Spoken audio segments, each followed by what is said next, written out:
ሰላም ጤና ይስጥልን ውድ የቻናላችን ቤተሰቦች እንደምን ሰንብታችኋል? ዛሬ 10 ክፍሎች ያሉት ቤት በብሎኬት ስራልን ላላችሁ ሰዎችና 150 ካሬ ሜትር ላይ ያረፈ ብሎኬት ቤት ስራልን ላላችሁ ሰዎች መልስ የሚሆን ቪዲዮ ይዤ መጥቻለሁ። እስከ መጨረሻው አብራችሁን ቆዩ። ቤቱ በዋናነት ሳሎን፣ መኝታ ቤት፣ ኪችን፣ ሽንት ቤቶች፣ ሰርቪስ ቤቶችን ይይዛል። 150 ካሬ ሜትር ላይ ያረፈ ቤት ለመስራት ከ180 እስከ 200 ካሬ ሜትር ቦታ ያስፈልገናል።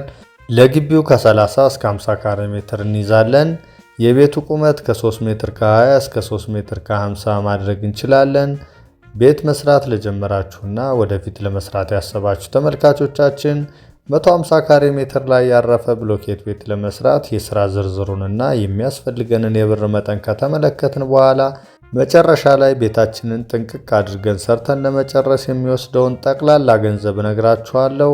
ላይክ፣ ሼር እና ሰብስክራይብ እያደረጋችሁ እስከ ቪዲዮ መጨረሻ አብራችሁ እንድትቆዩ የአክብሮት ግብዣችን ነው።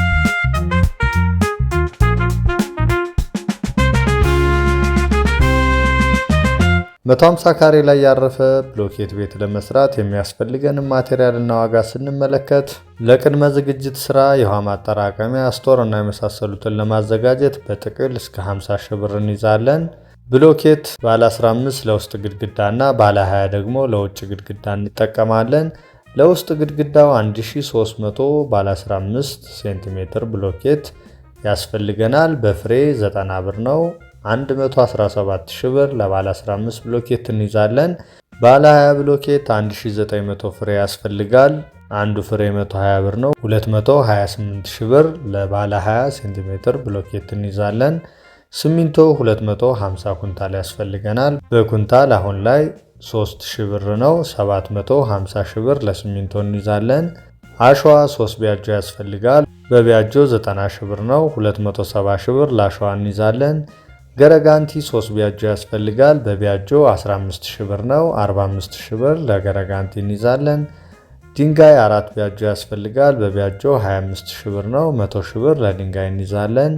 ጠጠር 1 ተኩል ቢያጆ ያስፈልገናል። ለአንድ ቢያጆ 110 ሺህ ብር ነው። 165 ሺህ ብር ለጠጠር እንይዛለን። የተለያየ አይነትና ቁጥር ሚስማር 10 ካርቶን ያስፈልገናል። በካርቶን 1300 ብር ነው። 13 ሺህ ብር ለሚስማር ጠቅለል አድርገን እንይዛለን። ቆርቆሮ በአዳማ ቆርቆሮ ብንሰራው 290 ካሬ አካባቢ ይወስድብናል። በካሬ 1350 ብር ነው። 391500 ብር ለአዳማ ቆርቆሮ እናወጣለን። ኮልሞ 50 ሜትር ያስፈልጋል። በሜትር 850 ብር ነው። 42500 ብር ለኮልሞ እናወጣለን። የእንጨት ስራ በጥቅል እስከ 120 ሺህ ብር ይወስድብናል። ስታፋ 130 ኪሎ ግራም ያስፈልገናል። 1 ኪሎ ግራም 220 ብር ነው። 28600 ብር ለስታፋ እናወጣለን ማለት ነው። የፌሮ ማሰሪያ ሽቦ 7 ኪሎ ግራም አካባቢ ያስፈልገናል። 1 ኪሎ ግራም 190 ብር ነው። 1330 ብር ለፌሮ ማሰሪያ ሽቦ እንይዛለን። ባለ 8 ፌሮ ብረት 30 ፍሬ ያስፈልገናል። በፍሬ ወይም በቤርጋ 1200 ብር ነው። 36 ሺህ ብር ለባለ 8 ፌሮ ብረት እናወጣለን። ባለ 10 ፌሮ ብረት 90 ፍሬ ያስፈልገናል። በፍሬ 1800 ብር ነው። 262 ሺህ ብር ለባለ 10 ፌሮ ብረት እንይዛለን። ባለ 12 ፌሮ ብረት 15 ቤርጋ ያስፈልገናል። በቤርጋ 2200 ብር ነው። 33 ሺህ ብር ለባለ 12 ፌሮ ብረት እንይዛለን። በርና መስኮት በኢሚቴሽን ለማስገጠም በጥቅሉ እስከ 250 ሺህ ብር ይወስድብናል። ታምቡራታ በር ወይም የውስጥ ክፍሎች ጣውላ በር 4 ፍሬ ያስፈልጋል። በፍሬ 25 ሺህ ብር ነው። 100 ሺህ ብር ለታምቡራታ በር እንይዛለን። መስታወት በጥቅል እስከ 90 ሺህ ብር እንይዛለን። ሴራሚክ 120 ካሬ ያስፈልገናል። በካሬ 3200 ብር ነው። 384 ሺህ ብር ለሴራሚክ እንይዛለን። የመብራት ዝርጋታ በአነስተኛ አምፖሎች ብንገጥም ጠቅለል አድርገን እስከ 150 ሺህ ብር ይወስድብናል። የጅብሰም ስራ ለኮርኒስና ለግድግዳ ቻክ ጠቅለል አድርገን 200 ሺህ ብር እንይዛለን።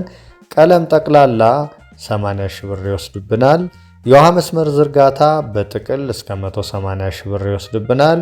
ለኮንትራክተሩ የሚወጡ ወጪዎችና ሌሎች ጥቃቅን የተረሱ ወጪዎች ደግሞ ጠቅለል አድርገን 500 ሺህ ብር እንይዛለን። በአጠቃላይ እንግዲህ እስካሁን ያየናቸው ማቴሪያሎችና የስራ አይነቶች ጠቅለል አድርገን ስንደምረው 4,486,930 ብር ይመጣል ማለት ነው። ተመልካቾቼ እዚህ ያስቀመጥኩት የስራ ዝርዝር ለግንባታችሁ ጥሩ መነሻ ነው። ነገር ግን በግንባታ ላይ አሳምሽን ወይም ግምት መውሰድ አስፈላጊ ነው። የእናንተ ቦታ ከመሬት ሁኔታ እስከ የቁሳቁስ ዋጋ ድረስ ከኔ ሊለያይ ይችላል። ስለዚህ ሰነድ ከግል መሐንዲሶቻችሁ ጋር በማጣቀስ ለቦታችሁ እንዲስማማ አድርጉት። ለዩቲዩብ ቻናል አዲስ የሆናችሁ መሰል ወቅታዊ የግንባታ መረጃዎችንና የዋጋ ዝርዝሮችን ለማግኘት ሰብስክራይብ ማድረጋችሁን አትርሱ።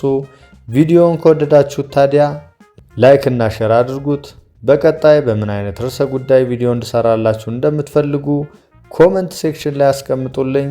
ስለተከታተላችሁኝ አመሰግናለሁ። በሚቀጥለው ቪዲዮ እስከምንገናኝ ድረስ ቸር ሰንብቱ።